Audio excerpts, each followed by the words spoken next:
In a jaw-dropping instance that will go down in South African political annals, Democratic Alliance leader John Steenhuisen took to the floor of Parliament and declared the words no one hoped to ever hear so brazenly: President Sir Ramaphosa must be jailed. The dynamite declaration sent the chamber into shock, with Parliament left reeling, and the waves have not ceased to make themselves felt since.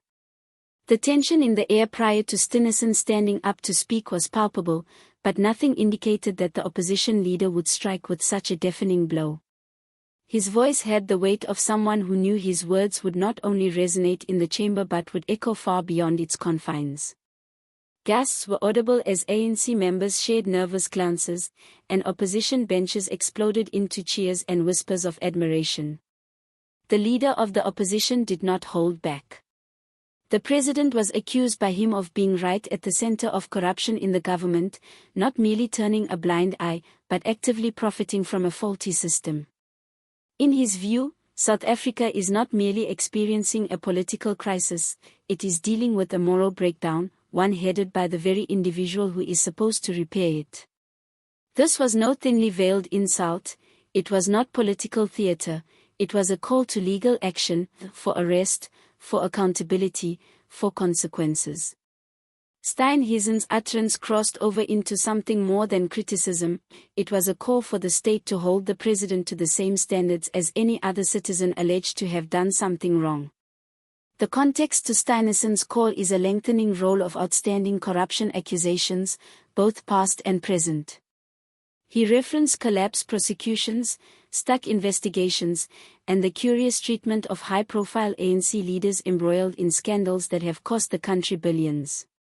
He portrayed Ramaphosa as a keeper of differential justice, accusing him of shielding friends while South Africa sinks under joblessness, inequality, and the persistent harm of state capture.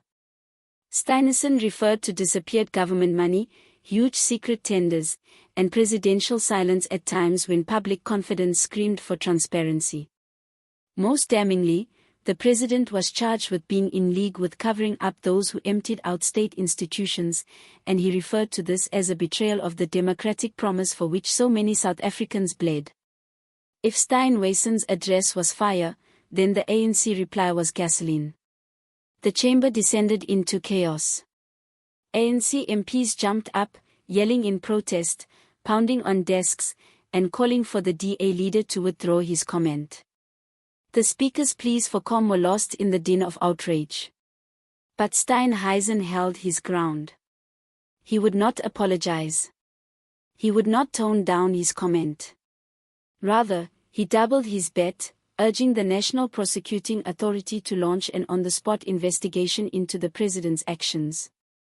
The ANC leadership were visibly rattled. Some rushed to restore decorum, but others snapped back in verbal assault. Steenhuisen was accused by Ramaphosa supporters of being politically opportunistic and using the agony of South Africa's corruption scandal for political mileage. But inside the chamber, perception mattered. The ruling party appeared on the back foot, shaken and cornered. The Speaker of Parliament had difficulty holding the reins as the House plunged into an uproar of shouts and blame. For a brief moment, Parliament was more like a battlefield than a democracy's home. It was not just political theatre, it was a complete explosion in the heart of South Africa's tenuous democracy. Outside Parliament, the storm grew. Activists, journalists, and citizens quickly took sides. Social media burst into phrases of the altercation, filling timelines with scorching arguments and hashtags such as #Ramaphosa must fall and #SteenhuisenExposeTruth.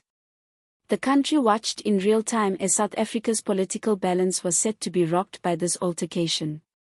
In the following hours and days, President Ramaphosa said nothing. There was no press conference, no official statement, just an increasingly dense cloud of rumor. Was his silence a calculated move, a delaying tactic to allow him time to think and plan a response? Or was it a political panic, a demonstration that the president had been taken aback by the extent of the assault? Either cause, his departure only ignited the firestorm further. For many now, this is a turning point, a real test of Ramaphosa's integrity, strength, and leadership.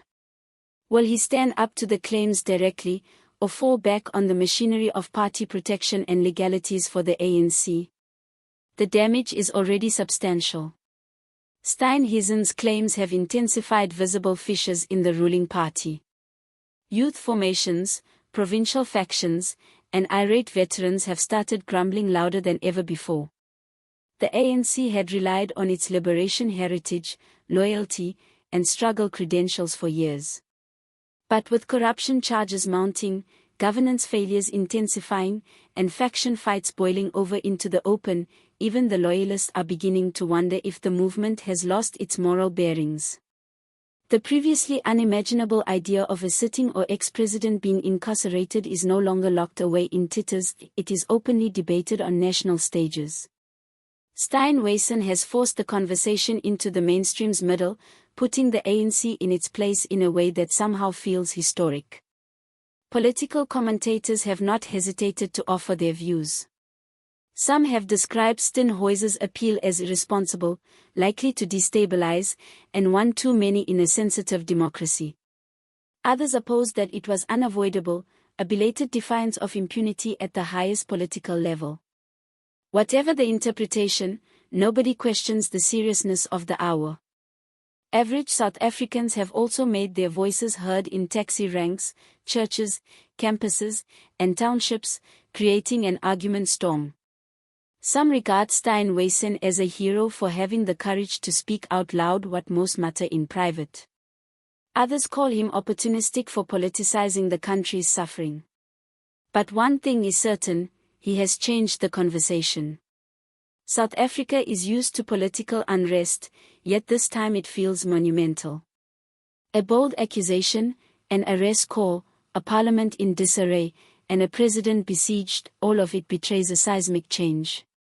This is no longer a matter of party politics, it is a matter of justice, truth, and the battle to restore integrity to a nation bruised by failed promises. With each passing day, pressure on Ramaphosa builds. Civil society organizations mobilize petitions, opposition parties up their game with vitriol, and international media have picked it up, using it as proof of South Africa's worsening governance crisis. The shockwaves are international, embarrassing not just Ramaphosa, but the ANC's standing as Africa's one-time golden liberation movement.